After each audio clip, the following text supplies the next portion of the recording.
que qui nous dit que ce qui est mauvais, ils disent que c'est bon. Ah ben c'est Isaïe 5. Voilà, c'est pour ça que je t'avais dit dans Chapitre Isaïe. 5 dans les versets 20. Voilà, c'est ça, c'est Isaïe 5. Voilà. Je savais que c'était un truc de 55. Et voilà, c'est ça, Isaïe 5. Verset 20. Et c'est le verset 20. C'est ça. Voilà. Vas-y, Corinne.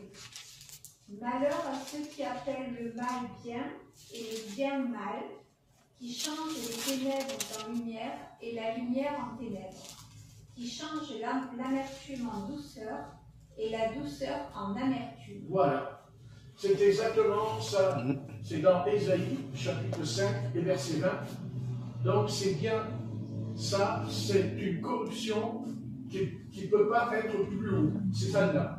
Vous voyez, elle ne peut pas descendre plus bas, mais en tout cas, c'est cette corruption qui n'a jamais existé dans les autres siècles. C'est-à-dire qui consiste, malheur à ceux qui appellent le mal bien et le bien mal. C'est-à-dire que notre société dans laquelle nous vivons et dans laquelle nous allons certainement vivre, encore pire,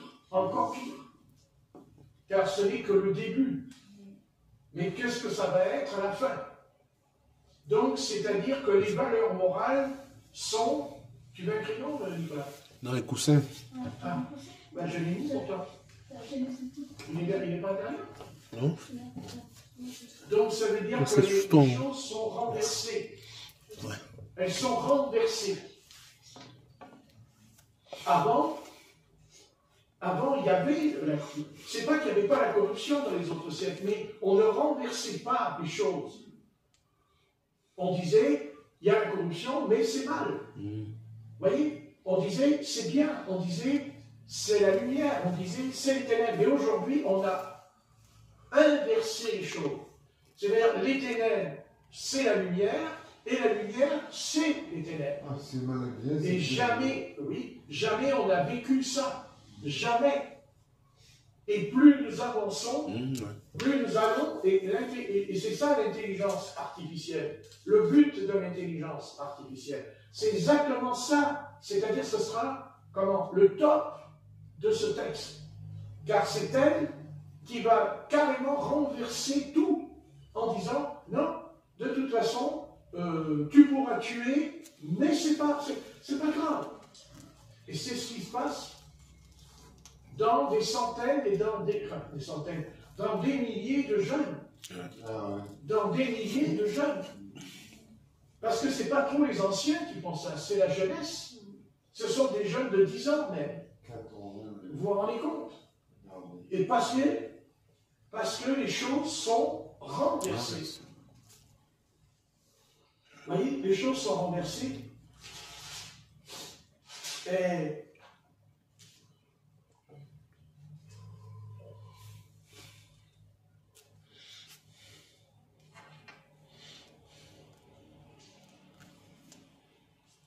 Et quand on lit le verset 30, il nous est dit, en ce jour, il y aura près de lui un mugissement comme celui d'une tempête sur la mer. Il y aura une tempête sur la mer, dans Ésaïe, chapitre 5, verset 30. C'est-à-dire que, avec cette histoire-là qu'ils sont en train de mettre en place avec l'intelligence artificielle, ils ont oublié, mais ils vont le sentir, que l'intelligence artificielle ne sera jamais capable de contrôler la mer, la tempête, les ouragans, ne pourra jamais contrôler les volcans qui rentreront en éruption, pourront jamais, c'est impossible. Et c'est ce que nous sommes en train de vivre.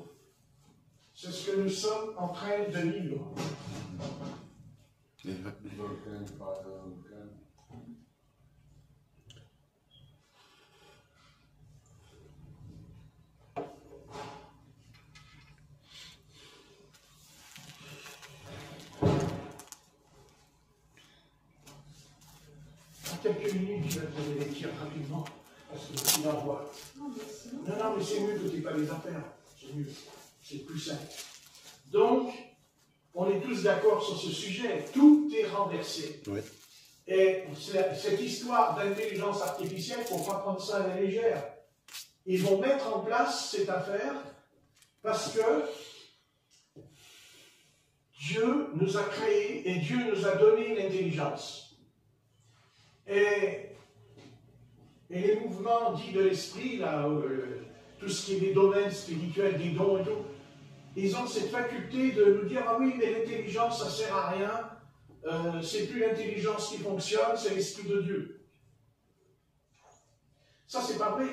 Non, il ne faut pas accepter ça. Il y a l'Esprit de Dieu, mais l'Esprit de Dieu ne fait rien sans notre consentement. L'Esprit de Dieu ne fait rien sans notre propre volonté. Le Seigneur ne détruira jamais ta volonté. Jamais Dieu détruit ma volonté. Non, non. C'est Satan qui soumet ma volonté à sa volonté. Car tout est une question de volonté. Quand le Seigneur a créé Adam et Ève, il ne les a pas créés sots. Alors s'ils avaient créé sots, alors à ce moment-là, à quoi sert le livre de la sagesse? J'aimerais bien comprendre pourquoi Dieu parle de la sagesse. Donc, d'ailleurs, si Adam est tombé, si on veut vraiment expliquer pourquoi Adam est tombé, vous savez, on a la réponse, ben quoi? Ben, ils n'ont pas eu la sagesse. Oui. Parce que s'ils avaient eu la sagesse telle qu'elle est décrite dans les proverbes, ils ne seraient pas tombés non plus. Et l'apôtre Jacques nous rappelle cette chose. Il nous rappelle qu'il y a deux sagesses. Il y a la sagesse d'en haut et la sagesse diabolique dans le chapitre 1 de Jacques. Hein? Il parle de la sagesse diabolique. Et l'humanité est arrivée qu'elle ne sait pas, elle ne le sait pas encore, mais elle est en train de le vivre. Vous voyez, comment expliquer qu'il y a des avions qui tombent du ciel d'un coup? Comment expliquer ce phénomène? Eux-mêmes, ils disent qu'il n'y a pas de faute ni du pilote. Il n'a pris ni de la drogue, il a pris ni d'alcool, ils ont expliqué. Et l'avion, il tombe. Il tombe. Parce que qui vous dit qu'ils n'essayent pas, non mais est-ce qu'ils n'essayent pas de vouloir conduire les avions avec l'intelligence artificielle, qui sont peut-être dans le début de quelque chose, qui sont en train d'expérimenter. Seulement voilà, c'est qu'au-dessus de l'intelligence artificielle, il y a Dieu qui existe. Et que ça, vous savez, c'est Dieu qui contrôle. Quand nous lisons au sujet du Seigneur, Jésus, quand Jésus va au tribunal et qu'il y a le procès contre lui, nous savons qu'il y a Ponce Pilate, qui paraît quand même être sincère, et il dira au Seigneur Jésus, il lui dit, Pilate, il dit au Seigneur Jésus, il lui pose des questions, il lui dit, d'où viens-tu? Il a dit, d'où viens-tu? Qui es-tu? Et le texte dit, Jésus ne lui répondit pas. Oui. Il n'a rien dit, Jésus, il ne lui répond même pas. Et Pilate enclenche, parce que là, vous comprenez, son orgueil en prend un coup, de ce que Jésus ne répond pas à sa question. Et il dit à Jésus, ne sais-tu pas que j'ai le pouvoir de te crucifier? J'ai le pouvoir de te libérer. Et Jésus lui répond, ah, tu n'auras aucun pouvoir sur moi s'il ne t'a été donné d'en haut. Amen. Et Pilate, il sort et il dit, je vais le libérer. Et voilà que la foule écrit, si tu libères cet homme, tu es un ennemi de César. Tu n'es plus ami de César. Et le texte dit que la frayeur s'est emparée de Pilate. Vous lirez. Il a eu la frayeur quand la foule a crié. Il a eu peur. Vous voyez? Il a vraiment eu peur. Hein. Vous voyez? Et Jésus lui répondra, de toute façon, tu n'as aucun pouvoir. Parce que l'autre, il lui dit, Pilate, il lui dit, mais ne sais-tu pas que j'ai le pouvoir de te crucifier et que j'ai le pouvoir de te libérer, de te relâcher. Le maître dit, tu laisse tomber, qui est à côté de la plaque. Mais ça, c'est valable pour aujourd'hui. C'est valable pour aujourd'hui. Parce qu'ils pourront faire tous leurs petits trucs, là, tous leurs petits programmes, là, avec leurs petits ordinateurs, avec leurs trucs, là, les cellules, les machins. Mais le Seigneur, lui, il dit, mais vous n'avez aucun pouvoir. Vous n'avez aucun pouvoir. Aucun pouvoir. Amen. Parce que moi, j'ai qu'un mot à dire, et je vous envoie un pétard d'ouragan, qui va vous péter la tête. C'était lorsqu'il s'est passé dans l'île. Ça, c'est parti, n'est-ce pas? Non, excusez-moi, il n'y a plus rien, hein, feu. Il n'y a plus de maison, il n'y a plus d'arbres, il n'y a plus rien. Vous voyez? Et pourtant, Dieu, il parle des vies. Eh oui. Parce que normalement, il y aurait bien plus de monde. Plus de monde, ouais. Donc, vous voyez que Dieu peut permettre qu'un ouragan vienne, et en même temps, Dieu est grand, il peut aussi garder ta vie dans la tempête, dans le tremblement de terre. C'est exactement ce qui se passe. Car avec tout ce qui s'est passé là, depuis quelques mois, on est quand même fort étonné. Et par exemple, il y a le feu là-bas en Californie, il n'y a pas trop de morts. Mais quand on voit l'ampleur du feu, attendez, il y a tout le monde qui va cramer quand on le regarde. Eh bien non, parce que le Seigneur contrôle que telle et telle vie restera en vie, même s'il y a le feu. Mais pourquoi? Et c'est ça qui va se passer. Moi, je vais vous dire ce qui va se passer. Eh bien, moi, je vais vous le dire. La chose qu'ils ne savent pas encore, et ça, c'est dans la Bible, c'est que Dieu, quand il fait quelque chose, il y a toujours ce verbe qui ressort. Je souffle. C'est-à-dire le vent. Le vent. Souffle. Et c'est ce qui s'est passé à Los Angeles. Le vent à 165 km à l'heure pendant qu'il y avait le feu. Donc, s'il n'y avait pas eu ce vent à 165 km à l'heure, c'est pas qu'il n'y aurait pas eu le feu. Mais admettons qu'il y aurait eu un vent à 20 ou 10 à l'heure. Le feu n'aurait pas eu cette ampleur. C'est pas vrai. Donc, ils croient qu'ils vont tout maîtriser. Mais ils ne maîtriseront jamais le vent. Jamais ils ne maîtriseront le vent. Et moi, je vous annonce, vous allez voir qu'il va y avoir des tempêtes de vent. J'ai bien dit, des tempêtes de vent. Le vent va souffler sur la terre. Il va tout balayer. Il y aura le feu, il y aura les cratères qui vont craquer, vous allez voir. Mais le vent, ça va être quelque chose que les hommes ne pourront jamais maîtriser. Impossible. Impossible. D'ailleurs, ils ne peuvent pas le maîtriser parce qu'il est en nous. Et que quand Dieu le reprend, le vent en nous. Vous savez, le vent souffle. Et dit, Dieu souffla dans les narines de l'homme. Et il devint une âme vivante. C'est le souffle en lui. Et avec toute leur intelligence, ils vont tout essayer, ça ne marchera pas. Ne vous inquiétez pas.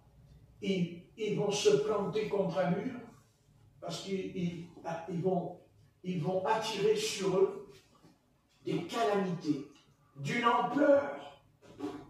Écoutez, vous avez qu'à lire l'Apocalypse, quand il y a les 7 anges qui sonnent de la trompette, un malheur, 2 malheurs, 3 malheurs. Vous voyez, ils sont tellement intelligents. Oui, ils sont intelligents. Et quand l'étoile, l'absinthe, descendra du ciel et frappera les eaux de la terre, ils sont intelligents. Mais oui, ils vont empêcher l'étoile, l'absinthe de descendre. Mais oui, ils sont très costauds, ils sont très forts. C'est les meilleurs, alors ils sont très doués. C'est comme un insecte. Quand il y a un insecte qui passe sur la table, tu fais ça, et il s'en va au loin là-bas. N'est-ce pas? Et c'est ce qui va se passer. Ou c'est ce qui est en train de se passer. Et pourquoi Dieu fait ça? Parce que ils veulent renverser. Voilà. C'est ça qu'ils veulent. Voilà. Vous voyez, j'ai la Bible, mais je ne peux pas la lire. Puisque je l'ai retournée. Vous voyez, elle est retournée, la Bible, je ne peux pas. C'est toujours la Bible, mais elle est à l'envers. Et c'est exactement ce qu'ils font. Ils veulent nous faire tout avaler, et en nous disant, parce que, avec leur petit programme là, avec l'écologie, tout ça, ils nous sortent toujours la même phrase. Ah, mais c'est pour votre bien, mais c'est pour votre bonne santé. Mais qu'est-ce qu'on prend soin de vous? Mais en même temps, ils vous disent, tu n'as pas le droit de faire ceci, tu ne peux plus aller là, tu n'as pas le droit de monter sur le vélo, tu dois te laisser ton vélo à l'entrée dans la forêt, tu ne peux pas manger bientôt, tu ne peux pas manger des murs, tu ne pourras pas manger des fraises, tu mangeras des fraises que nous avons cultivés, que nous avons semés. Tu pourras les manger. Et si tu les manges pas, si tu obéis, tu n'auras pas de souci. Tu n'auras pas de souci. À part que tu ne crèves pas de faim quand même, n'est-ce pas? Parce que pour ne pas crever de faim, il faut manger, non pas. C'est pas de manger, crever de faim. Crever de faim, c'est que tu ne manges pas ce qui te plaît. Ce qui te plaît. Parce que quand on mange, il faut que ça nous plaise. Parce que Dieu, il a dit, ça c'est bon, ça c'est bon, ça c'est bon, et ça c'est mauvais, ça c'est mauvais. Donc, dans tout ce qu'ils font, ils ne poursuivent qu'un seul but. C'est de nous manipuler et de nous contrôler. Ils veulent nous contrôler. Bien sûr, ils y arriveront, mais pas maintenant. Parce qu'il leur manque le chef, c'est-à-dire l'Antichrist.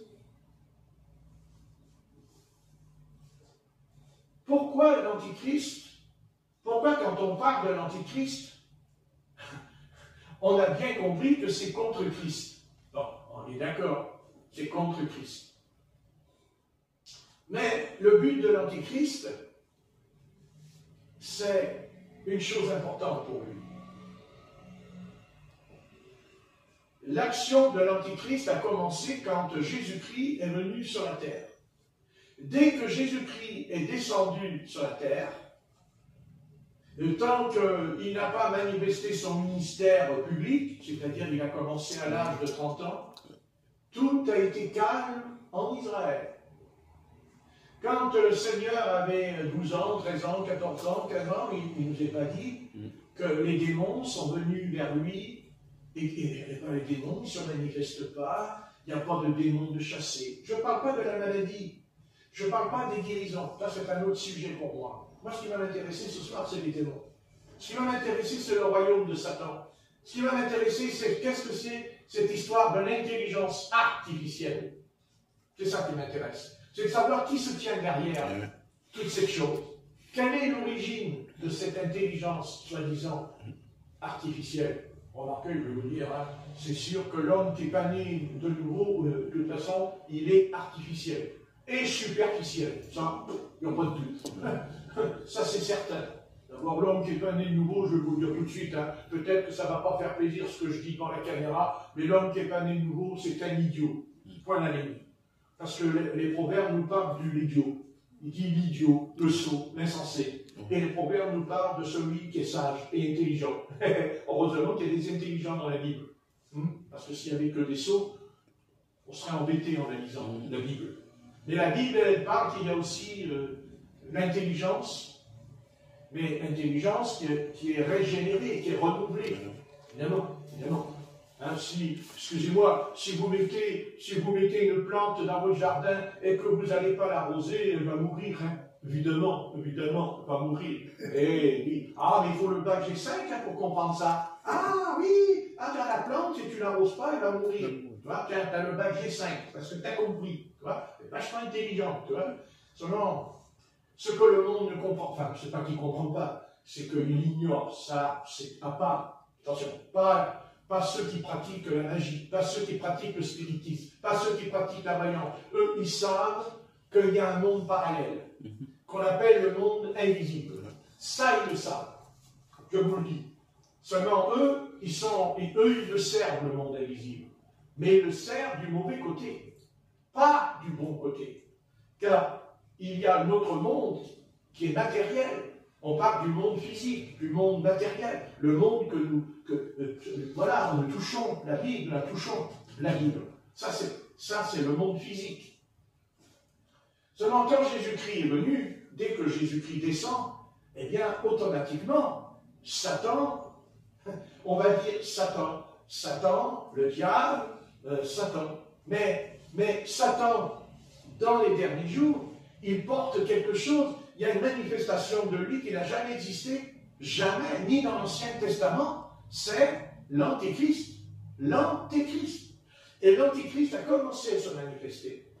Quand Jésus a commencé son ministère, les démons se sont manifestés, ont arrêté de se cacher, parce que dans l'Ancien Testament, Satan, il est caché. à part qu'il nous ait dit à 2 reprises, il nous est parlé de lui dans le livre de Job et avec David au sujet du dénombrement. Mais après, il ne nous est pas dit, quand il y a eu Élie, quand il y a eu Élisée, quand il y a eu Moïse, il ne nous est pas dit les démons. Il ne nous est pas dit Moïse a chassé les démons. Il ne nous est pas dit qu'Élie a chassé les démons. Et il nous est dit, le premier qui va chasser les démons publiquement, j'ai dit publiquement, ouvertement, dans les places publiques, dans le temple, dans les rues, partout, c'est quand le Messie, quand le Christ est venu, les démons se sont manifestés. Parce que c'était le monde invisible qui ne pouvait plus nous tromper, qui ne pouvait plus nous soudoyer, qui ne pouvait plus nous avoir. Eh bien oui, vous comprenez? Et d'ailleurs, on n'a jamais vu autant de démons se manifester dans l'Évangile. Jamais. L'Évangile est pénétré de cette révélation, de cette manifestation, certes, du Messie, parce qu'il est loin. Mais dès que le Messie il est loin, les mauvais esprits parlent au travers des hommes, pas quand ils sont morts, mais quand ils sont en vie sur la terre. Vous voyez? Et c'est pour ça que quand Jésus, dans la synagogue, quand il chasse l'esprit impur qui est dans l'homme possédé, ils ont dit, mais par quelle autorité il commande aux esprits impurs et ils lui obéissent. Vous voyez? Eh oui. C'est-à-dire, ce que j'explique là, ça existait dans l'Ancien Testament, mais c'était caché. C'était voilé. Et quand Jésus est venu, il a déchiré le voile. Il a ôté le voile pour nous faire comprendre que la terre n'est pas seulement gouvernée par la matière. La terre n'est pas gouvernée seulement. Vous voyez? Non. Il y a un monde parallèle. Et ce monde s'appelle le royaume des ténèbres. Et Jésus, c'est le royaume des cieux. Et ces deux royaumes-là, ils sont en guerre depuis la chute de Satan. Depuis qu'il a été précipité sur la terre, il y a une bataille, il y a une guerre entre eux. Vous voyez, c'est une guerre terrible. Eh bien, ce soir, quand vous regardez les informations, eh bien, sachez une chose. Les tueries, les meurtres, tout ce que vous voyez, tout ce qui, même dans ce qui est dit dans la bouche, est à l'envers. C'est retourner. Mais jamais, jamais, on a vu le mal ce soir aussi, mais aussi violent. Jamais. Jamais on a eu, écoutez, jamais on a eu un chef d'État, qui a pour compagne un homme, mais qui se fait passer pour une femme, et qui ne dit pas qu'elle est un homme, mais qui dit qu'elle est une femme. C'est ça la corruption. La corruption, c'est pas le fait que, c'est pas ça, c'est de tromper, de, vous voyez, cette chose de tromper, parce que, il n'a qu'à le dire, il dit, ma Brigitte, c'est un homme, ok, on dira, ben c'est mal, bon, on ne va pas lui dire que c'est bien, excusez-moi, écoutez, vous arrêtez, hein, il faut arrêter 2 minutes, d'accord? On arrête, c'est mal, c'est la corruption, c'est le péché, c'est la puissance des ténèbres, c'est le royaume de l'Antichrist, c'est Satan, point à la ligne. Mais Dieu, non, c'est le contraire de ce qui se passe. C'est-à-dire que sous la perruque, là, sa perruque là, hein, c'est un homme, mais nous, on veut nous dire, non, c'est pas un homme, non, c'est pas un homme. Non, c'est vraiment une femme, tu vois. Hein? Et on peut apporter toutes les preuves. ils resteront en place tous les deux. Ils resteront, eh ben vous verrez, oui, parce qu'ils n'en ont rien à foutre. Pourquoi? Parce que le mal est entré dans le gouvernement. Quand un pays subit autant de coups de bâton, parce que des coups de bâton, on en prend, des coups de bâton. Non, attendez, excusez-moi. On en prenait, c'est vrai. Mais alors, depuis qu'ils sont là, tous les deux, c'est la totale. On a la totale. C'est la totale. Dans l'école, partout à la mairie, dans la rue, à l'hôpital, enfin, partout. Tu t'en prends plein les figures. Et c'est normal. C'est normal. Mais parce que Satan est à la tête. Satan est à la tête de ces choses. Vous voyez? Voilà. Et Satan veut, vous voyez? Mais en même temps, on n'a jamais eu autant de démons aujourd'hui. Jamais. On a eu autant de démons qui se manifestent. Eh oui. Bah oui. Mais c'est ce que nous voyons. Peut-être que nous voyons sur le plan matériel ce qui se passe. Notre vue, elle est physique, et c'est pas vrai, car derrière tout ça, il y a une armée derrière.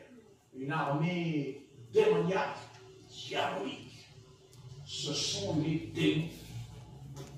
Heureusement qu'il y a sur la terre un élément qui s'oppose à lui. D'abord parce que s'il y a les démons, il y a aussi les anges. Et je dirais les saints anges. Ah oui, parce que les démons, ce sont des esprits impurs. Et les anges de Dieu sont saints. Et nous aussi. Nous aussi. Parce que nous avons été purifiés et nous avons été lavés par le sang de Jésus-Christ. Lavés, purifiés par le sang de l'agneau. Donc nous sommes saints. Heureusement. Autrement, on n'est pas convertis, on n'est pas né nouveau. C'est évident. C'est clair. Donc, je vous avertis, je vous préviens, vous allez vivre, là, dans les jours qui viennent, dans les mois qui viennent, vous allez vivre alors, des trucs, alors, à casser la baraque. Parce que vous allez voir la puissance de Satan qui va se manifester. Vous allez voir les démons qui vont se manifester. Seulement, attention, les démons, là. Ils vont dire, ah non, on est des saints anges. On est des anges. C'est ça la séduction de l'Antichrist qui est en train de se mettre en place. Seulement, il ne faut pas tout mélanger. Un saint ange et un démon impur, ils ne sont pas dans le même camp. Heureusement pour nous, on n'en fait plus que ça. Non, il y a deux camps, il y a deux empires, c'est clair. Et soit, et ça il faut que les enfants du Seigneur écoutent bien ce que je vais leur dire, tu sais, soit tu es dans un camp ou tu es dans l'autre, mais tu ne peux pas être dans les deux en même temps. C'est l'un ou l'autre. Car n'oublie pas, quand je dis saint ange, je te dis aussi que dans Jude, il est dit aussi les anges déchus. On va pas l'oublier. Des anges déchus.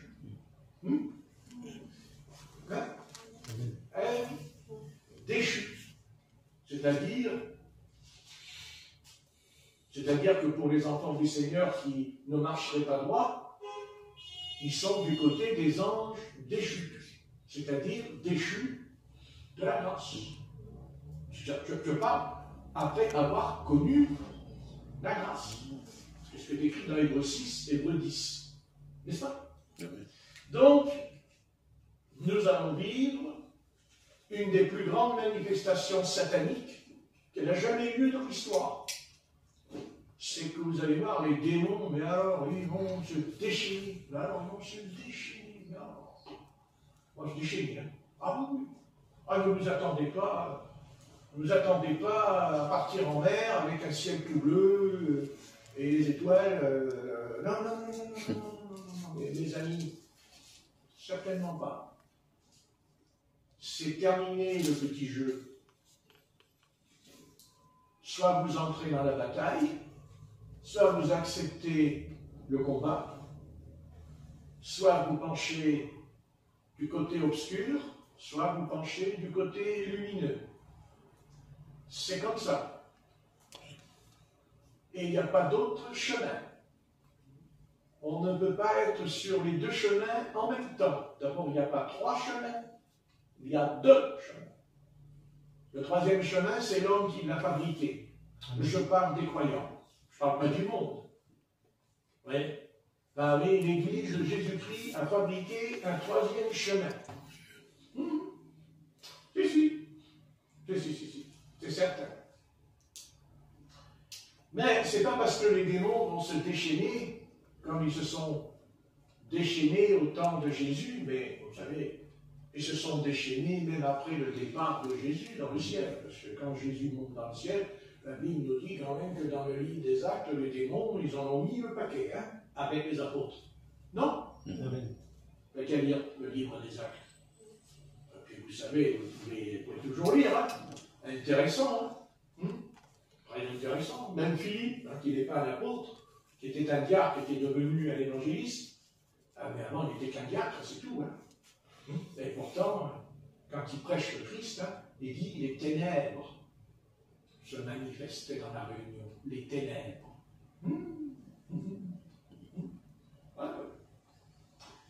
Donc la question, c'est de savoir, est-ce que l'Église de Jésus-Christ, est-ce qu'elle est capable de prier, non pas de demander à Jésus de chasser les démons en nous, mais de lui demander, est-ce que nous sommes bien réveillés? Ah, réveillés. Réveillés. Ah oui, on est réveillés. Hein. Regarde Patrick, on t'écoute. Alors que ça fait 50 ans qu'on écoute. Et il y a quand même des bêtises qui se mettent en place encore, au bout de 50 ans. Oui, et c'est élémentaire. Élémentaire, mon cher Wilson, vous connaissez, cher Wilson, n'est-ce pas?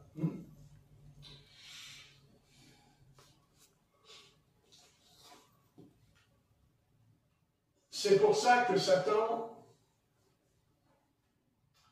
nous a dans le collinateur ce soir. Et nous sommes dans son collinateur. Croyez-moi. Et il a braqué. Vous savez, comme dans l'armée, en haut d'un tour, il y a les phares, vous savez, pour voir s'il n'y a pas l'ennemi qui se balade en bas dans la forêt, vous savez. Et il passe le truc, là, pour voir s'il n'y en a pas un qui arrive, là.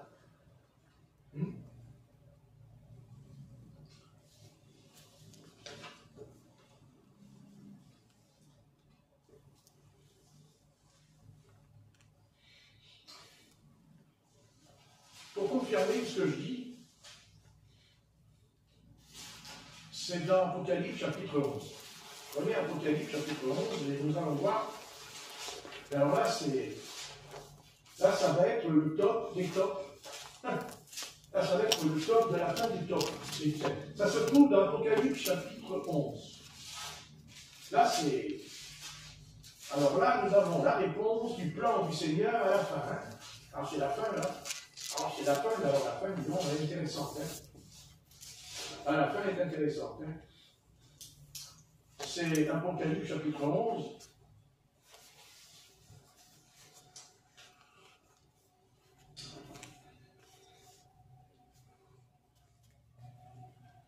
Verset 3. Vas-y, Corinne. Je donnerai à mes deux témoins le pouvoir de prophétiser, revêtus de sacs, pendant 1260 jours.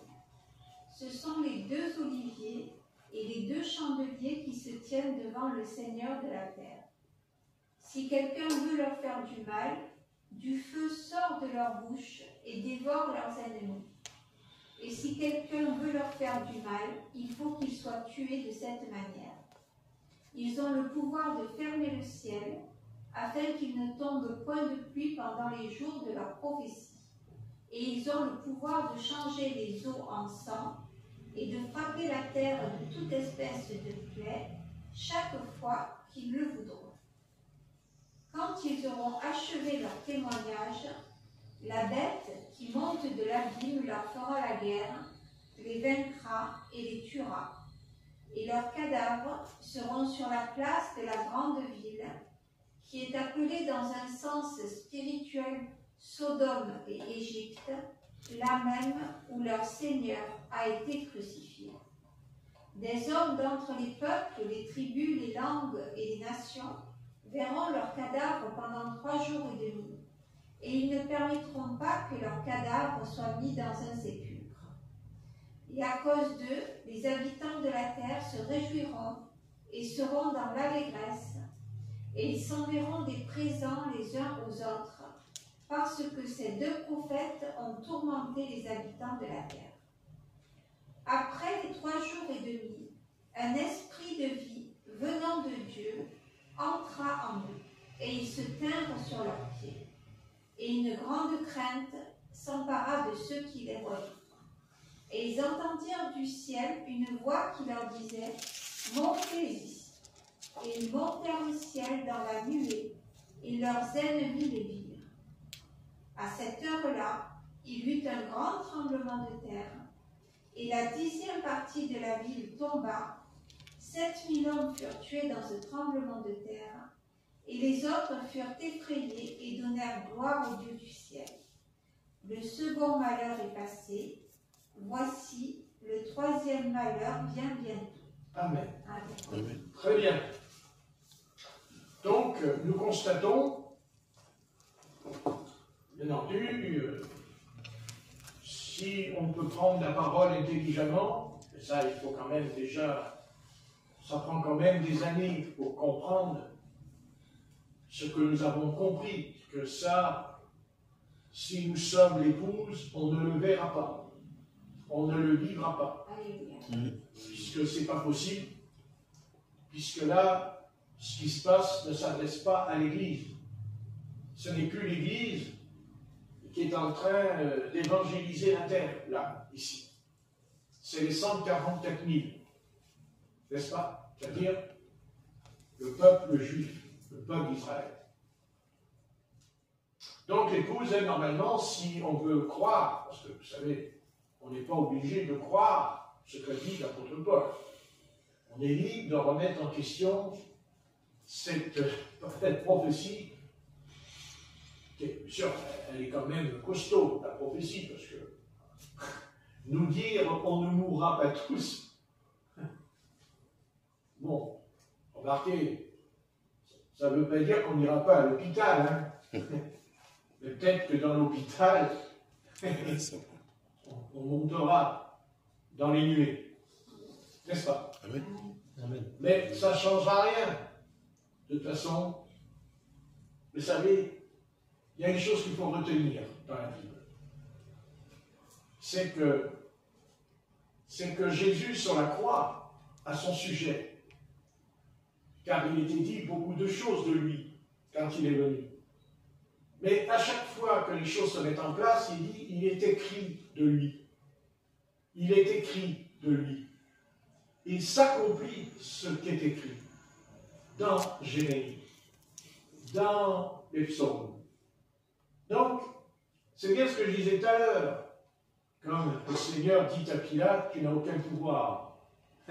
Le seul pouvoir, c'est celui qui est d'en haut. Amen. Et le pouvoir d'en haut n'agit pas sur le moment. Ce n'est pas sur le moment que Dieu intervient. Dieu intervient parce qu'il l'a d'abord dit avant que ça arrive. Parce qu'il l'a prophétisé. C'est parce qu'il l'a annoncé avant. Et ça peut prendre des centaines de siècles, entre parenthèses. Et ça ne change rien. Vous savez, Pilate, elle avait quand même compris. Eh oui. Parce que Pilate, il avait quand même compris quelque chose en lui.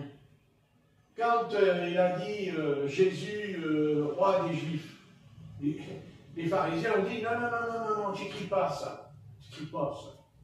Vous voyez? Pilate répond ce qui est écrit est écrit.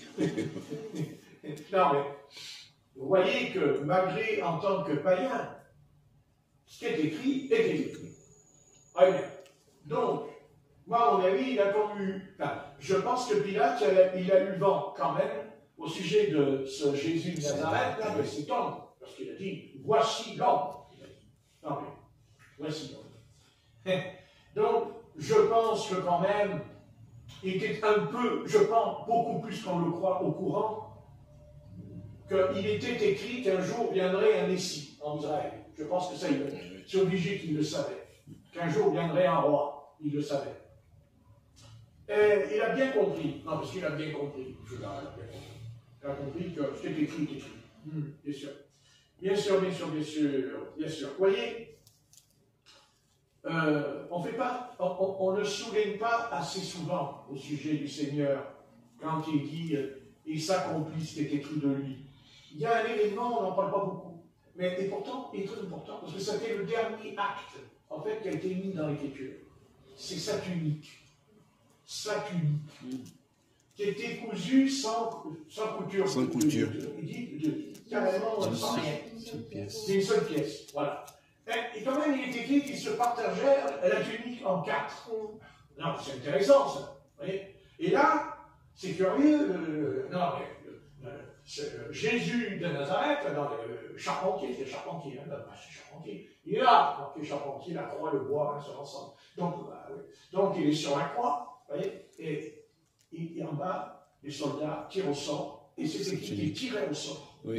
Et ils se partageaient. Vous voyez. Et là, il rend l'esprit. Il rend l'esprit. Et d'ailleurs, il accomplira même quelque chose qui a vraiment un sujet. Il dit, donnez-moi à boire. Et on lui apporta du vinaigre. Ce qu'il refusa la première fois. Et la deuxième fois, il boira. Il boira. Vous voyez? Parce qu'il dit, c'est écrit qu'il boit. C'est écrit qu'il boit avant de partir. Donc, je me dis en moi-même, et je dis, Seigneur, je suis KO.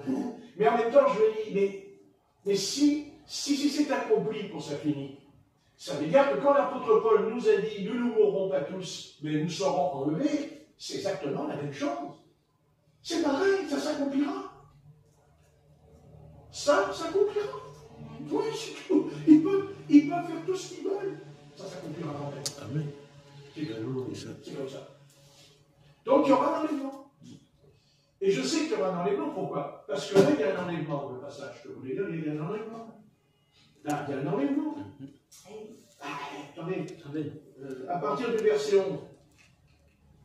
Après les 3 jours et demi, un esprit de vie venant de Dieu entra en eux, et ils se tinrent sur leurs pieds, et une grande crainte s'empara de ceux qui les voyaient. Et ils entendirent du ciel une voix qui leur disait, monte ici. Et ils montèrent au ciel dans la nuée, et leur ennemi les dit, bien, c'est ce qui va nous arriver. Et bien, écoutez bien, que vous soyez morts ou pas morts, ça ne changera rien. Vous serez enlevés. Amen. Et pourquoi vous serez enlevés? Parce que il est dit, les morts en Christ ressusciteront premiers. Les premiers. Mais ils ressuscitent comment, les morts en Christ? Leur esprit est dans le paradis, mais pas leur corps. Pas le corps. Il est dans la tombe. Il dort. Et ce corps-là va ressusciter, même si c'est un tas d'os. Ça ne changera rien. Souvenez-vous de la prophétie d'Ézéchiel dans la vallée. Amen. Et il y a plein d'os dans la vallée. Oui. Et oui, et qu'est-ce que dit l'Éternel à Ézéchiel? Il dit, c'est la maison d'Israël. Et il dit, fils de l'homme, prophétise, prophétise. Et il y a le vent, oui, il dit, un vent, vous lirez, le souffle, il descend dans la vallée, et il rassemble les eaux, et il leur donnera la chair. Ça, ce n'est pas l'Israël spirituel, c'est l'Israël terrestre. Suite à un châtiment qui dure 2 jours, puisque le texte dit que le Seigneur revient le 3e jour dans Malachie. 2 jours veut dire 1 jour, 1000 ans. Donc, ça fait déjà plus de 2000 ans maintenant que le Seigneur est venu. Et il viendra, parce qu'il nous l'a dit. Que je sois mort ou pas mort, ça ne changera rien. Je vivrai l'enlèvement. Amen. je sortirai de la tombe, comme c'est écrit quand Jésus ressuscite des morts, il dit que les saints sont sortis de la tombe, quand il a poussé un cri sur la croix, il dit que les tombes se sont ouvertes, à quel point que même les gens les ont vus dans les rues de Jérusalem, comme là, ils le voient, leur ennemi les voit, là, dans le passage. Parce que les deux prophètes, là, ils sont morts, et ils ressuscitent. Ils ressuscitent. Vous voyez? Voilà. Ça ne change rien. Il n'y a rien qui change. Dieu reste toujours le même. Il n'y a ni ombre de variation en lui. Dieu n'est pas un être qui change. Il est « je suis celui qui suis ». C'est tout. Il est « je suis ». Voilà. Et quand il a donné un ordre, les anges lui obéissent. Les anges saints. Car je vous ai dit qu'il y a des anges déchus. Déchus. Donc, dans ce passage, pourquoi je vous lis ça? Parce que je confirme ce que je vous ai dit depuis tout à l'heure. Les démons vont, oui, ça, vous voyez, puissance des ténèbres sur toute la terre. Puissance des ténèbres sur toute la terre.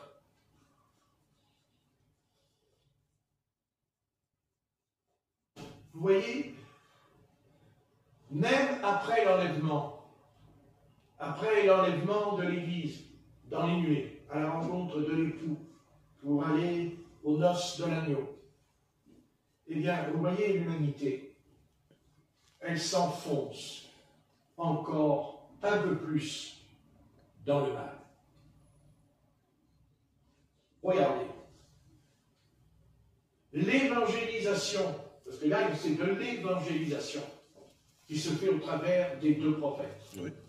Mais cette évangélisation n'a plus rien à voir avec la nôtre. Parce que la porte de la grâce est fermée. Mais malgré tout, que la porte de la grâce est fermée, Dieu va encore essayer de sauver le reste de l'humanité.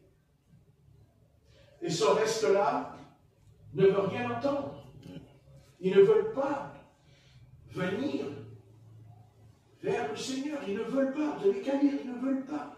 Ils ne veulent pas. Suite même à des fléaux, suite à des catastrophes. Ils auraient pu se remettre en question. Non. Non, ils ne veulent pas. La seule chose qu'ils cherchent, c'est à se débarrasser de ces deux hommes. Parce que vous comprenez, ils leur apportent beaucoup d'ennuis, ces deux hommes. Ouais. Vous avez qu'à lire, le feu, tout, les fléaux. Vous voyez? Et est-ce qu'ils vont se repentir? Non. Non, ils lèvent le poing contre Dieu, vous avez qu'à lire. Ils sont contre Dieu, contre lui. Vous voyez? Et c'est ce qui est en train de se passer ce soir. Ils sont contre lui. C'est certain. La seule différence, c'est que là, la porte de la grâce, elle est fermée. Et c'est pour ça qu'il y a des fléaux. Parce qu'elle est fermée. Mais ce soir, la porte de la grâce est toujours ouverte. C'est-à-dire que même s'il y a des fléaux, il y a encore la possibilité de se convertir. Dieu peut encore, quand on se convertit au Christ, écoutez, personne ne peut rentrer dans une maison si la porte est fermée à clé. Je ne vois pas comment on peut rentrer, à moins qu'on rentre par la fenêtre. Mais si la fenêtre est fermée, tu ne rentres pas non plus. Donc, la porte, ce soir, est encore ouverte. La porte est ouverte.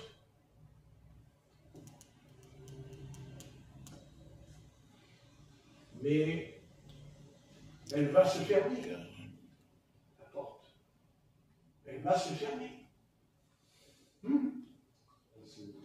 Et quand elle va se fermer, vous avez qu'à lire le chapitre. Et on est même étonné de voir que même tout Israël n'est pas là. Que 144 000. Où est Israël? Où est le peuple d'Israël? Là. Où est le peuple d'Israël? Le nombre. Le nombre. Combien? Là. À votre avis, si on retrouve ces 144 000 là,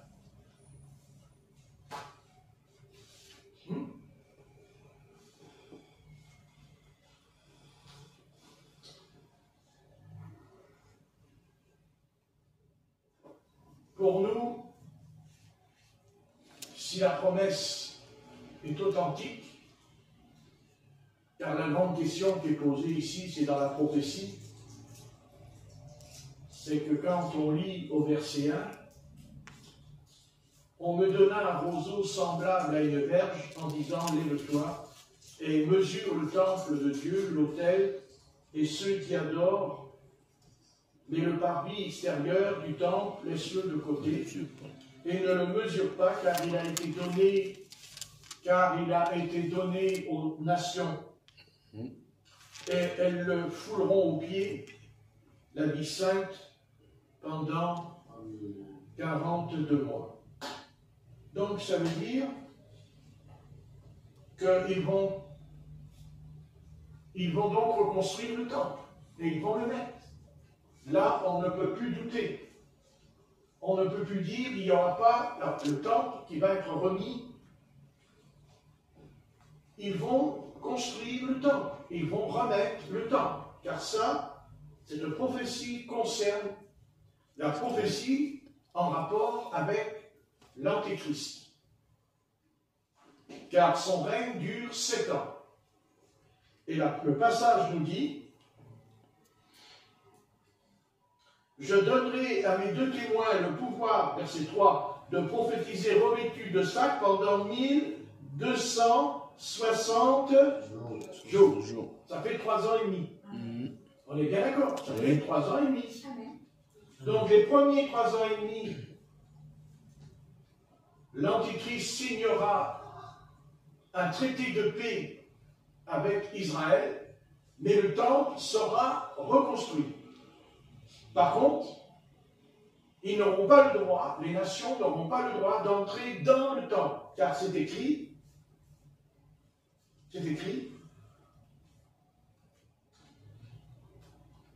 mais le parvis extérieur du temple, laisse-le de côté et ne le mesure pas, car il a été donné aux nations.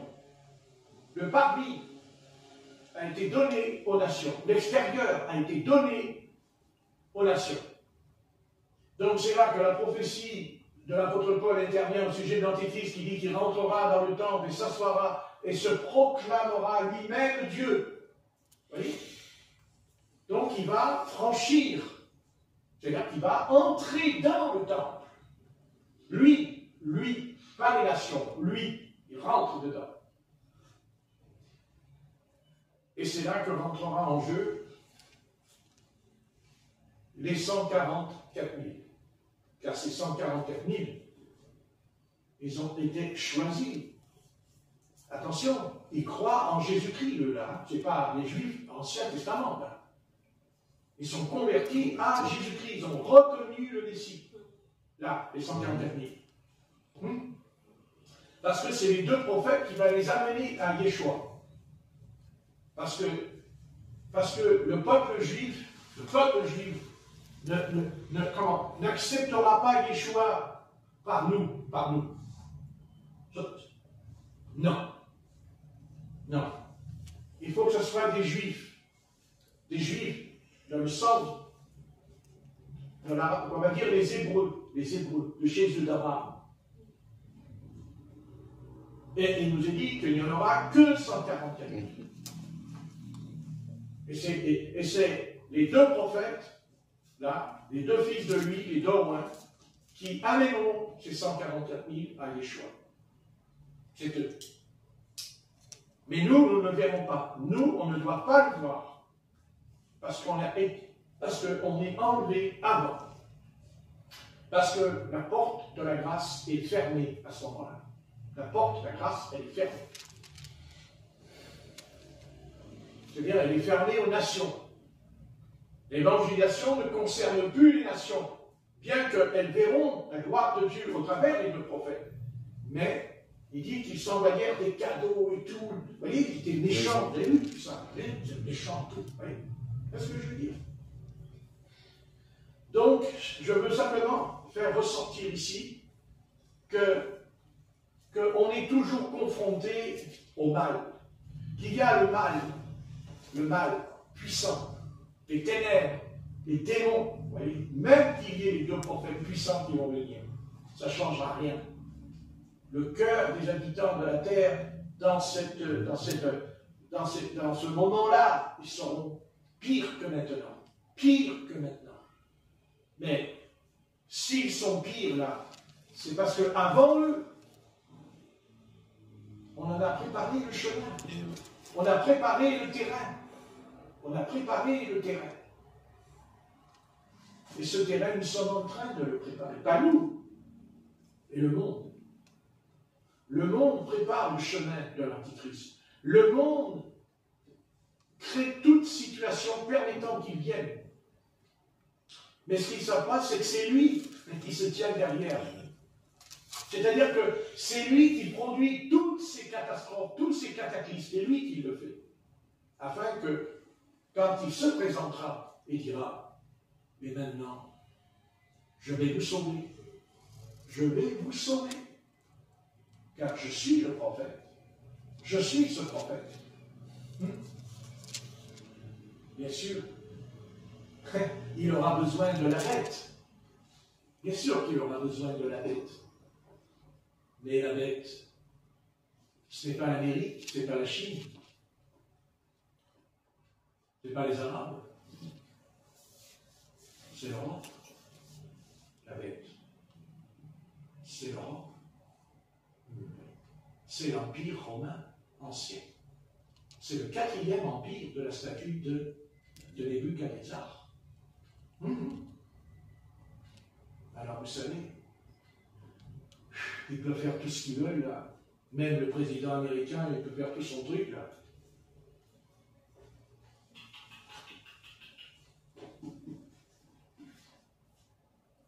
C'est l'Europe qui sera le chef du monde. Ni la Russie, ni les Américains. Non, non, l'Europe. Point à la ligne. Et pourquoi? Parce que Satan entrera dans la bête, c'est-à-dire le dragon qui crache du feu. Parce qu'il entrera dans la bête semblable à un agneau, mais qui a 2 cornes. Qui a 2 cornes, vous direz, dans l'Apocalypse. Méfions-nous, ne nous laissons pas, vous savez, ne nous laissons pas leurrer par les informations, parce que vous entendez. N'y croyez pas, ça c'est des leurres. La vérité, c'est l'Europe qui est la bête, c'est l'Europe, c'est l'Empire romain, c'est-à-dire l'empire des empereurs, des Césars, transformés en papes, les papes de Rome. Voilà. Et si nous ne sommes pas éclairés par la Bible, eh bien, il y a beaucoup de croyants qui vont se faire avoir. Et qui vont même l'adorer. Parce que vous savez, on n'adore pas la bête par hasard. C'est parce que le terrain a été semé, préparé. Le terrain. Vous savez que le Seigneur a parlé de 4 terrains. Ah oui. Et c'est le 4e qui porte du fruit. Les 3 autres, niet en Russie. En plus, niet. Yes. Hein? Non, mais c'est important. Donc je vais, parce que là, bon, je vais à 6h15. Mais j'aimerais simplement peut-être mon sujet, c'est de terminer en disant, écoute Seigneur, voilà, mon cœur c'est un terrain, c'est un champ, mon cœur, c'est un terrain, mon cœur c'est un champ. c'est ou soit un champ de blé, ou ce soit un champ d'ivraie, de l'ivraie. Et nous savons que l'ivraie ressemble au blé, mais ce n'est pas du blé, c'est de l'ivraie, mais ça ressemble. Et ce qu'il y a de pire, c'est que l'ivraie a soif, et que le blé a soif, et que tous les deux crient au Seigneur pour être arrosés. Parce que s'ils n'ont pas d'eau, ils meurent. Comment savoir si je ne suis pas livré? Ben, je peux le savoir, parce que c'est une question de semence, c'est-à-dire une question d'espèce. On ne changera rien, bien qu'ils essayent aujourd'hui d'hybrider, parce que vous savez qu'on hybride les semences aujourd'hui.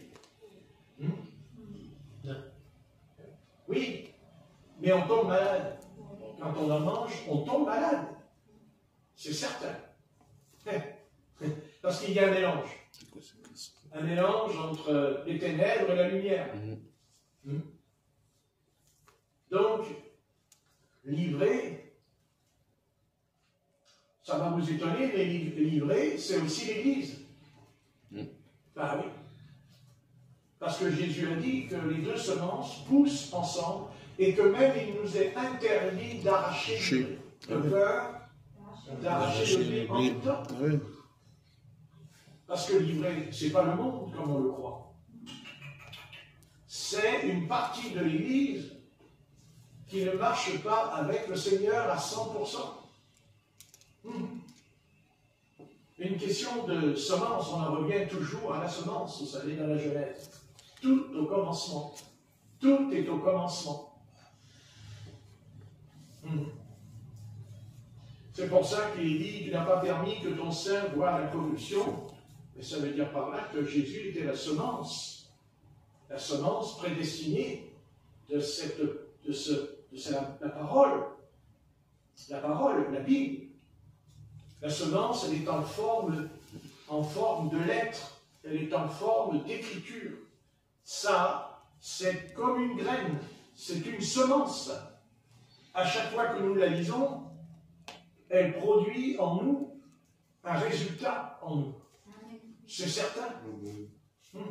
Mais elle produit parce que nous-mêmes, dans la création de la prédestination, nous sommes la semence du Seigneur. Eh bien, c'est la seule chose que le diable ne pourra jamais. Il peut revendiquer, puisqu'il nous accuse, mais il ne peut pas l'acquérir, parce que nous avons changé de propriétaire. Amen. Car un champ a un propriétaire. Un champ appartient à un propriétaire, comme une maison d'ailleurs. Donc notre propriétaire, c'est le Seigneur. Amen. Le point à la ligne. Mais il ne faut pas que ce soit Satan. Mais ça, on le saura par notre conduite, par notre comportement. Parce que on peut prêcher, on peut même avoir des dons de l'esprit. D'ailleurs, c'est ce que le Seigneur a soulevé. Parce que malgré que le Seigneur dit « Je vous donne tout pouvoir sur les démons », à ses apôtres, il leur dit « Je vous donne tout pouvoir ». Et pourtant, il leur a dit « Retirez-vous de moi, vous qui commettez l'iniquité ». Suite aux réponses, c'est-à-dire aux questions que les ouvriers qui sont devant le Seigneur, n'avons-nous pas chassé les démons? N'avons-nous pas chassé les démons? Et le Seigneur répond, ne vous réjouissez pas.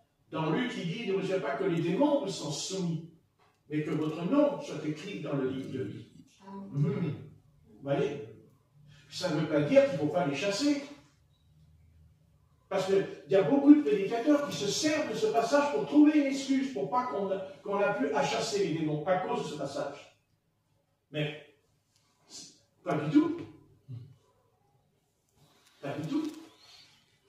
Au contraire. C'est tout le contraire. Le contraire, c'est pas de les chasser. C'est ça le problème. Mais les chasser, si le Seigneur dit « retirez-vous de moi, ouvriers d'iniquité », c'est qu'il faut les chasser.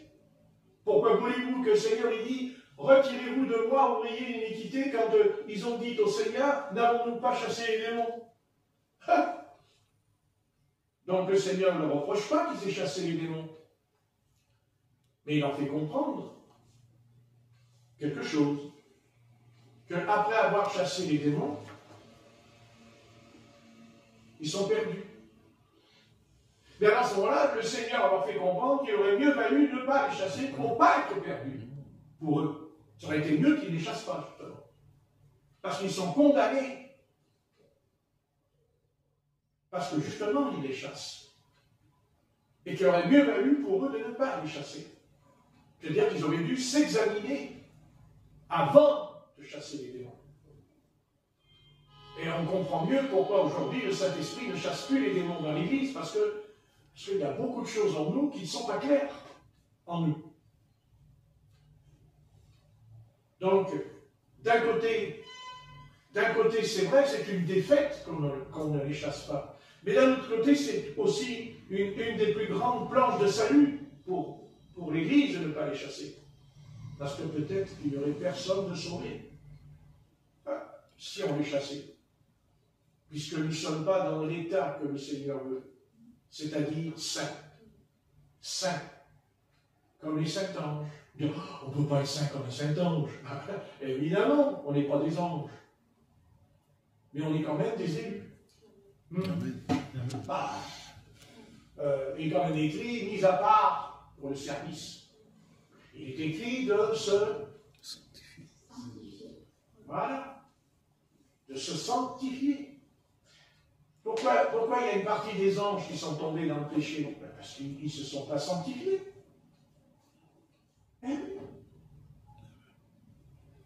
C'est-à-dire qu'ils ne se sont pas mis à part avec l'Éternel. Et nous sommes à part, parce qu'au fond de nous, on ne peut pas vivre, on ne peut pas avancer sans Christ, sans obéir même à Christ. Vous comprenez? Mais on n'obéit pas à Christ parce qu'il faut obéir, autrement je te fous un coup de marteau sur la tête, tu vas voir, tu vas obéir. Ça n'existe pas. C'est impossible. Personne ne peut obéir au Christ. Même Moïse, il n'a pas pu, puisqu'il a frappé le rocher. Même Élie s'est enfui devant Jézabel, parce qu'il a eu peur.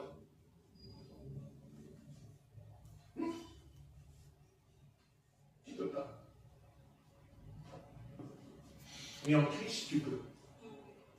Avec Christ, tu peux. Mais pourquoi je peux? Parce que Christ, c'est pas comme les protestants. C'est pas seulement intellect. C'est une expérience. On peut faire une expérience avec le Christ intellectuellement. C'est-à-dire, on lit la Bible comme la théologie.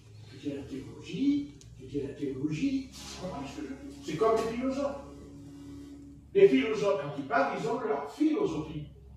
Ils parlent comme des philosophes par rapport à la philosophie, par rapport à cette science qui repose uniquement sur l'homme, sur la confiance de l'homme. Et pas nous. Pas nous. Nous, on se lève le matin, on se couche le soir, et de toute façon, même quand ça tombe pas rond, ça fait rien. À un moment donné, Seigneur,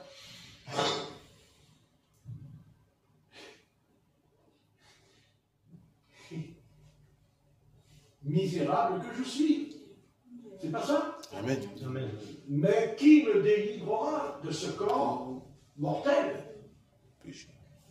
Et la réponse c'est grâce. Grâce Grâce soit rendue. Ah ben, allez-y. Grâce. Attendez, je vais quand même pas en prendre une pompe à vélo là, pour gonfler le... Vous savez, autrefois, La grâce te suffit.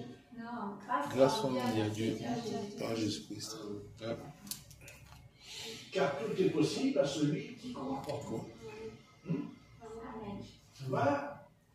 C'est ça. Vous voyez? Il va y avoir, quand je vais dire le mot recrutement, de manifestation diabolique, il va y avoir dans les jours qui viennent. Ne vous attendez pas au contraire de ce que vous allez voir. Ça va être de pire en pire.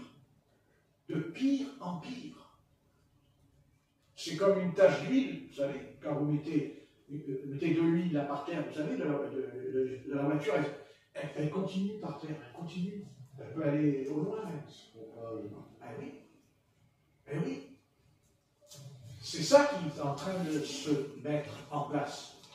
Nous allons vivre des choses terribles, vous allez voir. Vous n'avez rien vu encore ce soir. Vous allez voir ce qui va se passer. Ah, ça va être terrible, hein. Les démons, je parle des démons. Parce que moi, je ne regarde pas seulement, le vent, les tempêtes, les océans. Non. Moi, ce qui m'intéresse, c'est qui est derrière tout ça, qui se tient derrière. Oui, même derrière les hommes politiques. Derrière les hommes politiques, les décisions qu'ils prennent, leur idée en eux. Vous voyez? C'est tellement terrible. C'est tellement terrible. Les démons sont tellement redoutables jusqu'à piétiner la tombe d'un mort. Oui. À casser la tombe casser la tombe, pas seulement de M. Le Pen, mais de sa famille qui est avec lui dedans. Oui. Alors, je ne vois pas ce qu'ils ont contre les autres par rapport à lui. Mais ce sont des démons. Bien sûr que ce sont des humains qui ont fait ça, mais d'accord, mais attendez, vous avez cette notion de ne même plus respecter le mort, de ne plus avoir de respect.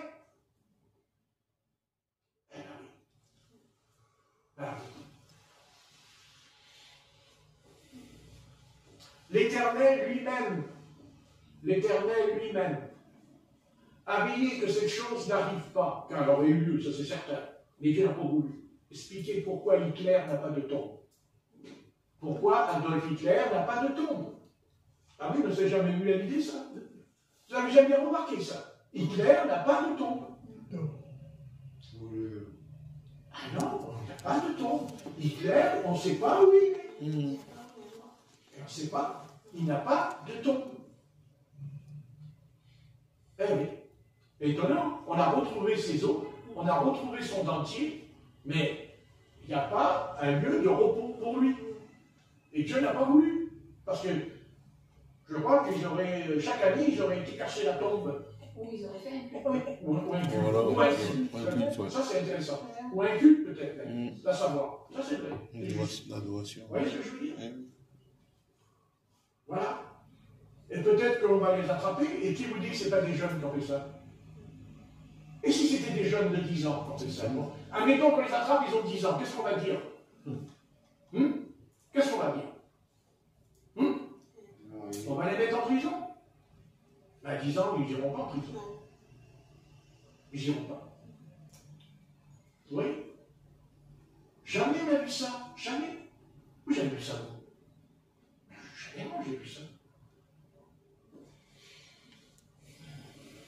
Vous voyez? Quand je vous dis que, vous voyez, il va y avoir des événements diaboliques, mais d'une ampleur diabolique. Vous allez voir. Voilà. Alors, et bien sûr, vous savez, regardez, suite à cet événement, est-ce que ça a bouleversé la France? Est-ce que ça a bouleversé les hommes politiques? Est-ce que... Quoi? Ils ont fait quelques petits discours pendant 2-3 jours, et puis ça y est, on passe à autre chose. N'est-ce pas? Oui. Eh oui. Parce que Satan est en train de former leur esprit. Hein? Vous savez que quand on a un métier, d'abord on est un apprenti, on est formé. On n'est pas boulanger du jour au lendemain, on n'est pas jardinier du jour au lendemain, ça n'existe pas. Il y a un temps Même dans le ministère, dans le ministère du Seigneur, il y a eu 3 ans et demi de préparation pour les apôtres. 3 ans et demi. Enfin, pour poser les bases, hein, parce que ce n'est pas ça encore. Enfin, après, ça va être ça, parce que c'est ce que je voulais dire tout à l'heure, que quand on vient à Christ, il y a une chose, enfin, quand on vient vraiment à Christ, il y a une chose, en tout cas, qui va se réaliser en nous, c'est le baptême dans le Saint-Esprit. Amen. Le baptême dans le Saint-Esprit. Et là, Satan, par contre, il nous a allégués. Il nous a allégués. Parce qu'il dit, je ne veux pas que tu le reçoives. Et il dit à ceux qui l'ont reçu, dors. Laisse-le dormir, le Saint-Esprit. Laisse-le dormir. Parce que le Saint-Esprit, on peut le laisser dormir en nous. C'est ce que dit la parabole des vierges dans Matthieu 25. Dans la nuit jaillit un cri. Attendez. Dans la nuit jaillit un cri. Mais quel cri? C'est qui crie? C'est le Saint-Esprit qui crie dans l'Église. Réveillez-vous. Réveillez-vous. Parce que vous dormez. Et quand le baptême du Saint-Esprit, que nous soyons d'accord ou pas d'accord, ils font ce qu'ils veulent, le baptême du Saint-Esprit, à chaque fois qu'il descend, c'est écrit dans la Bible. Il parlait en langue et il prophétise. Voilà. Après, on peut faire des cours de théologie pendant des siècles. D'abord, ça m'intéresse pas. Moi, ce qui m'intéresse, moi, tout à l'heure, on m'a fait un cadeau. Moi, je suis content. Si ça pourrait pour l'anniversaire tous les jours, vous pouvez manger la petite dame que j'aime beaucoup. Enfin, vous c'est pas par an. C'est mieux que rien. Ne vous inquiétez pas que je suis content, je suis joyeux, mais je ne vais pas me contenter que de joie. Parce que tout à l'heure, quand vous allez sortir de ma maison, moi je vais aller dans ma cuisine, je vais attraper mon petit plat et c'est beau. À moins que je sois un marteau de la tête, que je prends le plat, je le mets là sur la table et je le contemple jusqu'à l'année prochaine. Ok, ça risque de sortir mon bruit quand même dans la caisse. Moi, ce qui m'intéresse, c'est que je vais le manger. Ben, pourquoi me l'offrir? C'est pour que je le mange. Bien sûr. Voilà. Vous allez au magasin, vous dites, voilà, monsieur le boucher, donnez-moi tel morceau de viande, c'est pour un anniversaire, mais la personne, elle ne va pas le manger. Le boucher, il dit, ça va bien, vous? Non, je vais le manger. C'est une image. À quoi ça sert de parler du Saint-Esprit toute notre vie? À quoi ça sert de parler du Saint-Esprit, le Saint-Esprit, le Saint-Esprit? Soyez remplis du Saint-Esprit, le Saint-Esprit, le parler en langue, la prophétie, les dons spirituels, c'est comme le violon, vous savez? Toute l'année, là. La musique, là. Mais à quoi ça sert? Non. Non. Je veux apprendre à jouer du violon. Et pas seulement écouter et apprendre. Ah, ça, c'est encore mieux si j'apprends à jouer. Ça plus profond. Alors, demandez au Seigneur qui vous baptise. Amen. Et que ceux qui l'ont reçu, ils ont intérêt aussi à être remplis. Parce que vous savez, le plus pire danger, ce n'est pas ceux qui n'ont pas reçu qui sont en danger. C'est ceux qui l'ont reçu, mais ils sont tièdes. Tièdes. Vous les connaissez la parole de l'église de la Odyssée. Tiède. Et je te Formulé. de ma bouche. Alors, dans tout ce qui se passe, puisqu'il y a tellement les mauvais esprits qui se manifestent de plus en plus, puisque nous savons que les démons, c'est des mauvais esprits. Mais alors à nous, maintenant, de dire, Seigneur, il y a tellement de mauvais esprits, il serait temps que je sois baptisé du Saint-Esprit.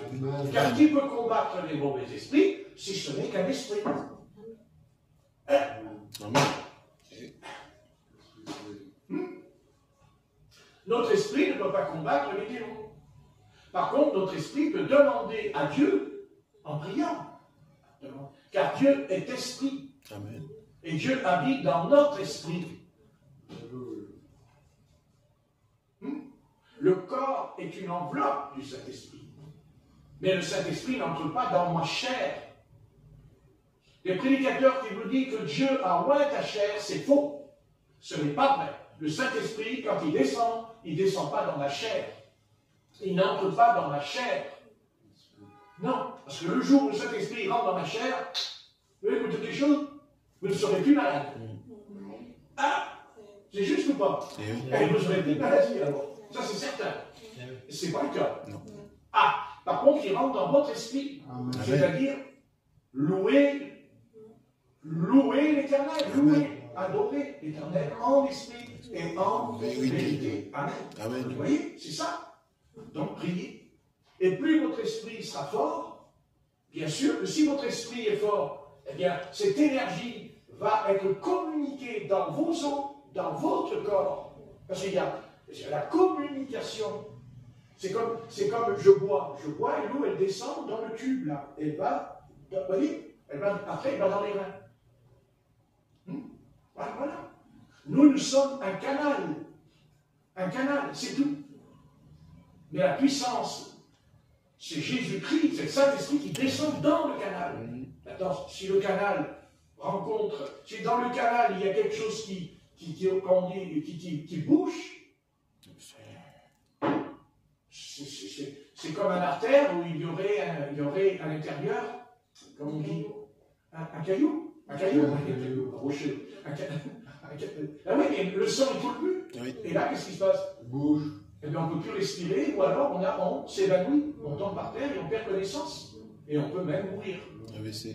Vous comprenez? Il faut que les choses soient. Voilà. Alors vous dites, Seigneur, voilà, moi je veux recevoir le baptême du Saint-Esprit. Voilà, tu me diras, mais alors j'ai pas l'esprit. Si, tu as l'esprit. Tu salues, tu es sauvé. L'esprit, c'est Jésus qui t'a sauvé, c'est son esprit qui t'a sauvé. Mais ça ne suffit pas. Ouais. Ça ne suffit pas. Parce que si ça suffisait, alors pourquoi les théologiens, comment ça se fait que ces bandes de prédicateurs-là, mais attendez, ne pas croire que le Seigneur ne peut pas nous baptiser du Saint-Esprit comme au temps des apôtres, moi j'appelle ça de l'incrédulité. C'est l'incrédulité. Et le contraire de l'incrédulité, c'est la foi. Amen. Et la foi, elle croit ce que Dieu a dit, mais dans sa parole. C'est dans la parole. La parole ne nous enseigne pas que quand on reçoit le Saint-Esprit, il y a tout le monde qui tombe par terre, comme ça se passe dans des réunions d'évangélisation aujourd'hui, tout le monde, il tombe par terre parce que le pasteur, il remue sa veste comme ça, et tout le monde, il tombe par terre, et souvent, il tombe par terre à la renverse. Comme ça. Alors que la repentance, c'est pas comme ça. La repentance, c'est comme ça. À genoux. N'est-ce pas? Sans que tu sois forcé de le faire. C'est faux. C'est faux. Jamais Dieu me force à me repentir. Non. Ça, c'est pas vrai. Ce que Dieu fait pour que je me repente, il réveille ma conscience. Ma conscience. C'est exactement ce qui s'est passé avec les deux, là. Vous voyez? C'est ça qu'il y a eu en eux. La conscience était faussée. Dénaturée. Parce que la conscience, c'est elle qui te reprend. C'est elle qui te dit, ça c'est bien, ça c'est mal. C'est ta conscience qui te dit, bon, tu as fait le faux, mais tu ne peux pas continuer. Tu ne peux pas, c'est pas possible. Voilà, vous voyez ce que je veux dire? C'est pas Jésus là qui rentre dans la pièce et qui me dit, oh, petit Patrick, là, arrête-toi, c'est pas bien. Non, ça c'est faux, ça n'existe pas. Là. Toutes ces histoires, là, des visions. Hier, j'ai regardé encore des jeunes de 10 ans qui meurent et Jésus leur apparaît dans la mort, après ils reviennent à la vie, et Jésus leur raconte qu'il va y avoir en 2025 des catastrophes, ceci, cela, toi. Mais qu'est-ce que c'est? Ça n'existe pas dans la Bible. Ce n'est pas biblique, ce n'est pas biblique. Ce n'est pas dans la Bible. C'est tout. C'est diabolique. C'est tout. C'est diabolique. Et d'abord, ils ne sont pas morts. Ils sont dans le coma. Car quand on est dans le coma, c'est comme si on était mort, mais notre esprit n'a pas encore quitté notre corps. Eh bien oui. Parce que si vous êtes mort, ne vous inquiétez pas, vous n'allez pas revenir. Ce n'est pas vrai. Sauf si vous ressuscitez. Mais attendez, on ne ressuscite pas tout seul comme ça dans le lit. Il y a un acte apostolique, c'est les apôtres. Le Seigneur dit à ses apôtres, vous ressusciterez les morts. C'est-à-dire, l'apôtre Pierre, quand il monte dans la chambre haute au sujet de Dorcas, il s'assoit à côté d'elle, elle est morte. Et il dit, Dorcas, réveille-toi au nom de Jésus-Christ. Elle sort. C'est-à-dire, c'est apostolique. C'est une résurrection. Mais parce que ce soit la prophétie, que ce soit le don des langues, que ce soit la résurrection des morts, que ce soit chasser les démons, ça doit être contrôlé par le Saint-Esprit et même par 2 ou 3 frères. Car c'est ce que dit l'apôtre Paul dans les Corinthiens au chapitre 12. Que quand quelqu'un prophétise, il dit que la prophétie soit examinée par 2 ou 3. Il y a un examen pour savoir l'authenticité. Est-ce que c'est un démon qui nous parle ou c'est vraiment le Saint-Esprit? Ou peut-être même un ange, parce qu'il y a des anges qui peuvent venir dans l'assemblée et nous parler. Bien sûr. Bien sûr. J'en suis convaincu même. J'aimerais bien, j'en ai un déjà, je serais content qu'il vienne. Parce qu'on en a besoin. Mais ça commence à devenir compliqué. Hein? D'accord? Voilà. Il n'y a pas de manifestation de Dieu sans qu'il y ait un contrôle. Ce qu'on appelle dans la Bible les anciens. Établis les anciens, dit l'apôtre Paul à Timothée, au sujet de l'église d'Éphèse, vous lirez. Éphèse, chapitre 1, vous lirez. Établis les anciens. Eh oui. Soyez soumis aux anciens. Ça aussi, c'est écrit. Amen. Amen. Voilà. C'est pas comme ça, je reçois des dons, et puis, ça y est, j'ai un don. J'ai un don. Quelqu'un a un don. Quelqu'un a un don, il faut qu'il y ait l'accord du corps de Christ, il y a l'accord de l'ensemble du corps. Les pasteurs, les docteurs, les prophètes, les évangélistes. Il y a 5 ministères. Il n'y a pas un ministère, il y a 5 ministères. Heureusement. Parce que là, on va se prendre pour le messager. Hein. Et, oui, et malheureusement, c'est ce qui s'est passé pour un certain homme. Excusez-moi, je n'ai pas dit que ce n'est pas un homme de Dieu, mais on peut être un homme de Dieu et se faire avoir. Oui. On peut être un homme de Dieu sincère, tandis vous dites, ah, je suis sincère. Mais justement, quand Satan il voit que tu es sincère, t'inquiète pas, il va venir quand tu es sincère. Ah oui. Ben, bien sûr, Satan, il peut venir quand tu es sincère. Ah tiens, au contraire, il te dit, mais tu es sincère, toi. Mais il n'y a pas plus sincère que toi. Enfin, tu es en bas, tu es capoute, mais tu es sincère. Tu prêches l'erreur, mais tu es sincère. Ah, mais c'est pas de ta faute, tu es sincère. Ah, mais c'est bien ça. Mais ma sincérité ne me sauve pas. Pas du tout. C'est la grâce qui ne me sauve pas, la sincérité. Oui. Et c'est pour ça qu'il y a 5 ministères. Pour pas qu'il y ait un homme qui se prend pour le messager. C'est ça, le messager. Non. Ça, c'était bon pour l'Ancien Testament. Et s'ils arrivent là, qu'il y a des frères dans le message de William Branham, qu'ils écoutent bien, qu'ils comprennent ce que je leur dis. Il n'y a pas un messager. C'est faux. Ça, c'était valable dans l'Ancien Testament. Oui. C'était valable sous la loi. Parce qu'il y avait un prophète, Moïse, Élie, Élisée, Jérémie, et le peuple d'Israël était autour du prophète. Là, on est d'accord. Mais dans le Nouveau Testament, il n'y a pas un prophète, il n'y a pas un leader. Il y a les prophètes, les docteurs, les pasteurs, les évangélistes. Il y a même les diacres, les diaconesses. Vous voyez, il y a même des femmes diaconesses. Voilà. Et pourquoi? Parce que si je tombe dans l'erreur, eh bien, le frère Nicolas, et c'est un ancien, il dit, bon, Patrick, écoute, tu as dit ça, j'aimerais que tu me montres dans la Bible. Voilà, il faut une explication, parce qu'à ce moment-là, attendez, on va tous aller dans la mare à café, là. Hein? Ouais, tu ris parce que tu aimes le café, je sais.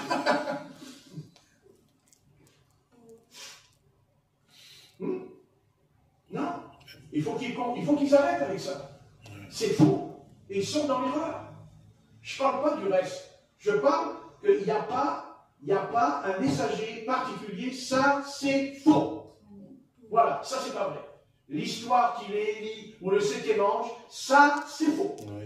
Ce n'est pas biblique. Voilà, ils peuvent nous accuser qu'on est dans l'erreur, s'ils veulent, et bien tant mieux pour eux, s'ils sont convaincus, mais le résultat, on le voit aussi. N'est-ce pas? Voilà, le résultat c'est quoi? Ben, le résultat c'est qu'il y a l'idolâtrie dedans. Ah oui, parce qu'à un moment donné, on met même l'image de Branham dans la Bible. Hein, il y a son image, la photo, avec le truc là sur la tête. Hein, non plus que l'image de Marie aussi dans la Bible, comme le font les voyez comment on peut tourner, voyez, c'est étonnant combien on peut tourner le dos à l'église catholique romaine, on lui tourne le dos, hein, et à un moment donné, on fait comme elle, on fait comme elle, oui, c'est-à-dire qu'on ne la regarde pas en face, mais on recule comme ça, vous voyez, et elle recule, et on se touche le dos. Et c'est exactement ce qui s'est passé. Parce que j'ai jamais vu autant d'idolâtrie. Je suis désolé pour eux, mais il y a beaucoup d'idolâtrie dans le message de William Branham. Il y a beaucoup d'idolâtrie. Il y a un esprit d'idolâtrie. Ça, c'est certain. C'est certain. Ouais. Et ça, c'est pas l'Esprit Saint. Voilà. Jamais l'apôtre Paul, il a dit, je suis un messager. Jamais l'apôtre Paul, ni l'apôtre Pierre. C'est pas vrai. C'est pas vrai. Ils étaient différents. Ils avaient l'autorité, mais l'apôtre Pierre s'est laissé reprendre par l'apôtre Paul dans l'épître aux Galates. Et il lui a dit qu'il ne marche pas droit selon l'évangile, il lui a dit. Amen. Voilà, point de ligne. Et il n'y a pas de leader. Il y en a marre avec ça. Moi, je ne peux plus supporter ces gens-là. Je ne peux pas supporter ça. Moi, ça me réluxe quand je vois, il dit le prédicateur, c'est un leader, ceci, cela. Quel leader? Leader de quoi? Après vous entendez moi j'ai entendu la pasteur qui était un leader. Oh là là, les leaders. Ouais, vous savez ce qu'il faisait, les leaders? Il mettait les sœurs en Christ au trottoir, le leader. Moi j'ai vu la vidéo. Je ne l'invente pas, je l'ai vu. Les journalistes, ils attendent, quand ils sortent de l'église, ils se mettent à courir à toute vitesse sur le parking avec sa femme, quand les journalistes ils veulent le filmer, lui poser des questions. Hein, et pourquoi il s'enfuit? Parce qu'il ne s'est pas prêt que tu t'enfuis pas, mon ami. Oui, attendez, bon, puisque j'ai mis des sorts sur le trottoir, bon, attendez, je vais m'enfuir. Je vais me cacher à Lumini là-bas. Mais si je vais me cacher à Lumini, c'est que j'ai quelque chose à me reprocher, non? Oui. Hein? Oui. Voilà. C'est comme dit le texte, où sont ceux qui t'accusent, dit Jésus. Hein? Il dit au sujet de la femme adultère, où sont ceux qui t'accusent? Hein? Il n'y a plus personne. Voilà, c'est clair. Tout ça, ça ne va pas. Revenons d'abord, la base, c'est important. La base, c'est la repentance. La repentance. Ensuite, le baptême d'eau et le baptême du Saint-Esprit. Et après, c'est le Saint-Esprit qui opère. L'apôtre Paul, il dit, le Saint-Esprit opère au milieu de vous et distribue des ministères et des dons. Alors, laissons toute la place au Saint-Esprit. Voilà, maintenant vous dites, nous on n'est pas beaucoup. Mais ça ne veut rien dire. Ce n'est pas une preuve. Dieu a souvent fait des choses quand c'est tout petit. Tout petit. Je peux vous le dire. Tout petit. Voilà, c'est comme ça.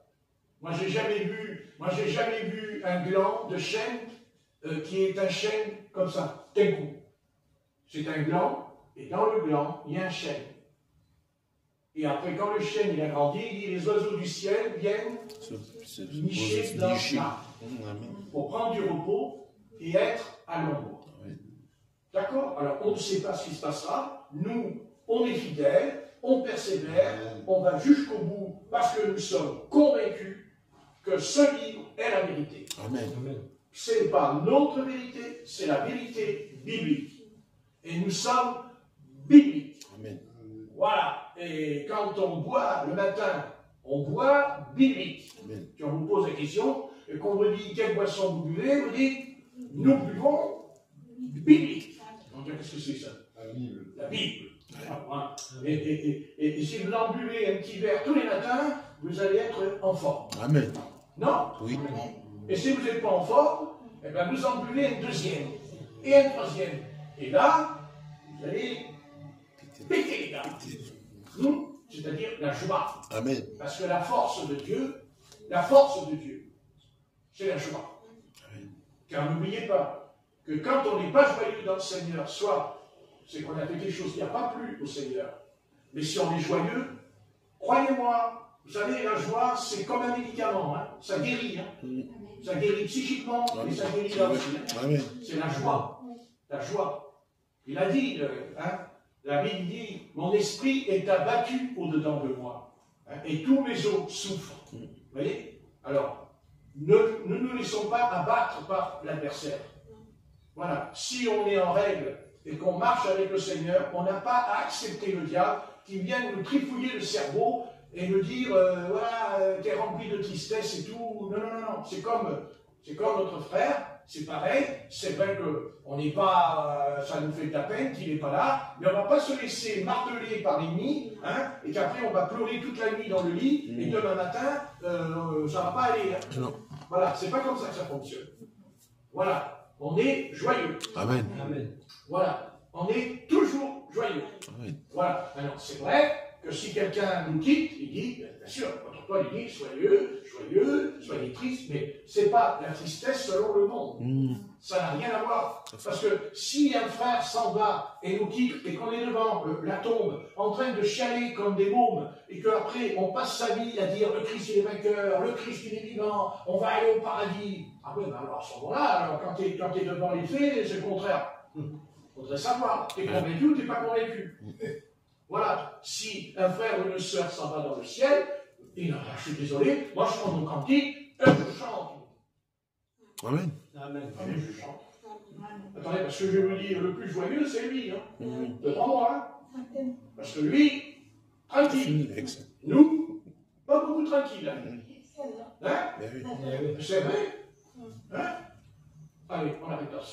On arrête, on arrête.